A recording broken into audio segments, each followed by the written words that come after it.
दुर्गा का निरूपण सिंह पर सवार एक देवी के रूप में की जाती है।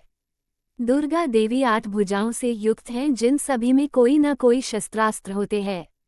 उन्होंने महिषासुर नामक असुर का वध किया। महिषासुर इक्वल्स महिष जोड़ असुर इक्वल्स भैंसा जैसा असुर करती हैं। जिन ज्योतिर्लिंगों में देवी दुर्गा की स्थापना रहती है उनको सिद्धपीठ कहते हैं। वहाँ किए गए सभी संकल्प पूर्ण होते हैं। माता का दुर्गा देवी नाम दुर्गम नाम के महान दैत्य का वध करने के कारण पड़ा। माता ने शताक्षी स्वरूप धारण किया और उसके बाद शाकंभरी देवी के नाम से विख्यात हुई। शाकंभरी देवी ने ही दुर्गमासुर का वध किया, जिसके कारण वे समस्त ब्रह्मांड में दुर्गा देवी के नाम से भी विख्यात हो गई। माता के देश में अनेकों मंदिर हैं, कहीं पर महिषासुर मर्दिनी शक्तिपीठ तो कहीं पर कामाख्या देवी। यही देवी कोलकाता में महाकाली के नाम से विख्यात और सहारनपुर के प्राचीन शक्तिपीठ में शाकंभरी देवी के रूप में ये ही पूजी जाती हैं। हिंदुओं के शक्ति संप्रदाय में भगवती दुर्गा को ही दुनिया की पराशक्ति और सर्वोच्च देवता माना जाता है। शाक्त संप्रदाय ईश्वर को देवी के रूप में मानता है। वेदों में तो दुर्गा का व्यापक उल्लेख है, किंतु उपनिषद में देवी उमा हेमुति उमा हिमालय की पुत्री का वर्णन है। पुराण में दुर्गा को आदिशक्ति माना गया है। दुर्गा असल में शिव की पत्नी आदिशक्ति का एक रूप है। शिव की उस पराशक्ति को प्रधान प्रकृति, गुणवती माया, बुद्धि तत्व की जननी तथा विकाररहित बताया गया है। एकांकी केंद्रित होने पर भी वह माया शक्ति संयोगवश अनेक हो जाती है।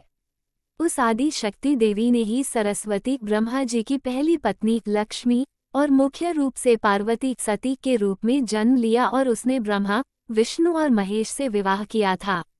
3 रूप होकर भी दुर्गा आदि शक्ति एक ही है।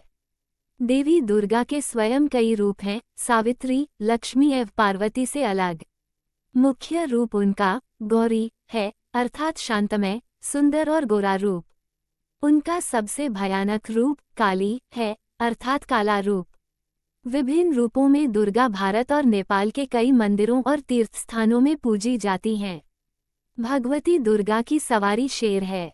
मार्कंडेय पुराण में ब्रह्मदेव ने मनुष्य जाति की रक्षा के लिए एक परम गुप्त, परम उपयोगी और मनुष्य का कल्याणकारी देवी कवच एवं व देवी सूक्त बताया है और कहा है कि जो मनुष्य इन उपायों को करेगा वह इस संसार में सुख भोग कर अंत समय में बैकुंठ को जाएगा। ब्रह्मदेव ने कहा कि जो मनुष्य दुर्गा सप्तशती का पाठ करेगा उसे सुख मिलेगा। भगवत पुराण के अनुसार मां जगदम्बा का अवतरण श्रेष्ठ पुरुषों की रक्षा के लिए हुआ है, जबकि श्रीमद् देवी भागवत के अनुसार वेदों और पुराणों की रक्षा के और दुष्टों के दलन के लिए मां जगदम्बा का अवतरण हुआ है।